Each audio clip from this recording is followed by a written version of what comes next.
Ration ಅಕ್ಕಿಯಿಂದ ಮಸಾಲೆ ದೋಸೆನ ಹೇಗೆ ಮಾಡೋದಂತ ಹೇಳ್ಕೊಡ್ತಾ ಇದ್ದೀನಿ. ನಾನಿಲ್ಲಿ 3 ಕಪ್ ಅಕ್ಕಿನ ತೊಗೊಳ್ತಿದ್ದೀನಿ. ನೀವು ಯಾವ ಅಕ್ಕಿ ಬೇಕಾದರೂ ತೊಗೋಬೋದು. ರೇಷನ್ ಅಕ್ಕಿ ಆಗಲಿ ಇಲ್ಲ ದೋಸೆ ಅಕ್ಕಿನೇ ಸಿಕ್ಕತ್ತೆ ಡಿಮಾರ್ಟಲ್ಲಿ, ಅದು ಕೂಡ ಯೂಸ್ ಮಾಡ್ಬೋದು. 3 ಕಪ್ ಅಕ್ಕಿಗೆ ಅರ್ಧ ಕಪ್ಪಷ್ಟು ಉದ್ದಿನಬೇಳೆ, 1/4 ಕಪ್ಪಷ್ಟು ಕಡಲೆಬೇಳೆ, 1 ಸ್ಪೂನ್ ಮೆಂತ್ಯಕಾಳನ್ನ ಹಾಕ್ಕೊಂಡು ಒಂದು 4ರಿಂದ 5 ಸಾರಿ ನೀಟಾಗಿ ವಾಶ್ ಮಾಡ್ಕೊಳ್ತಾ ಇದ್ದೀನಿ. ಇದು ರೇಷನ್ ಅಕ್ಕಿ ಆಗಿರೋದ್ರಿಂದ ಸ್ವಲ್ಪ ಗಲೀಜು ಜಾಸ್ತಿ ಇರುತ್ತೆ, ಸೊ ಕ್ಲೀನಾಗಿ ವಾಶ್ ಮಾಡ್ಕೊಳ್ಳಿ. ಅದಾದಮೇಲೆ ಅಕ್ಕಿ ಮತ್ತು ಬೇಳೆ ಮುಳುಗೋ ಅಷ್ಟು ನೀರನ್ನು ಹಾಕಿ ಒಂದು 6 ಗಂಟೆಯಿಂದ 7 ಗಂಟೆವರೆಗೂ ನೆನೆಸಿಕ್ಕಿ.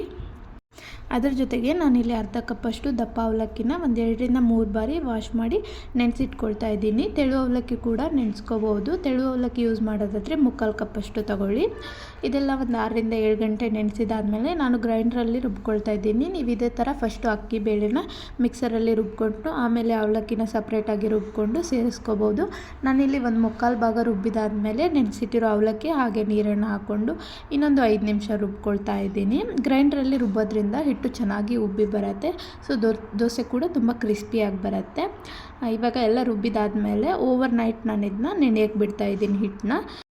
ಇನ್ನು ದೋಸೆ ಮಾಡೋಕ್ಕೂ 10 ನಿಮಿಷ ಮುಂಚೆ 2 ಸ್ಪೂನ್ ಚಿರೋಟಿ ರವೆ, 1 ಸ್ಪೂನ್ ಅಕ್ಕಿ ಹಿಟ್ಟು, 1/4 ಸ್ಪೂನ್ ಸಕ್ಕರೆ ಹಾಗೆ ರುಚಿಗೆ ತಕ್ಕಷ್ಟು ಉಪ್ಪನ್ನು ಹಾಕ್ಕೊಂಡು ಒಂದು 10ರಿಂದ 15 ನಿಮಿಷ ಹಿಟ್ಟನ್ನು ಎಲ್ಲ ಮಿಕ್ಸ್ ಮಾಡಿ ನೆನೆಸಿಟ್ಕೊಳ್ಳಿ. ನಾನಿಲ್ಲಿ ಆ ಕ್ಲಿಪ್ನ ಮಿಸ್ ಮಾಡಿದ್ದೆ, ಸೊ ಅದಕ್ಕೋಸ್ಕರ ಜಸ್ಟ್ ಎಕ್ಸ್ಪ್ಲೇನ್ ಮಾಡ್ತಾ ಇದ್ದೀನಿ.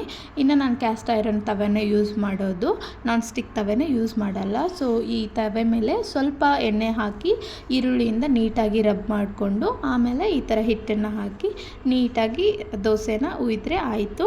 2 ಸೈಡ್ ಎಣ್ಣೆ ಅಥವಾ ತುಪ್ಪನ ಹಾಕಿ ಕ್ರಿಸ್ಪಿಯಾಗಿ ಬೇಯಿಸಿದರೆ ಗರಿ ಗರಿಯಾದ ಮಸಾಲೆ ದೋಸೆ ರೆಡಿ.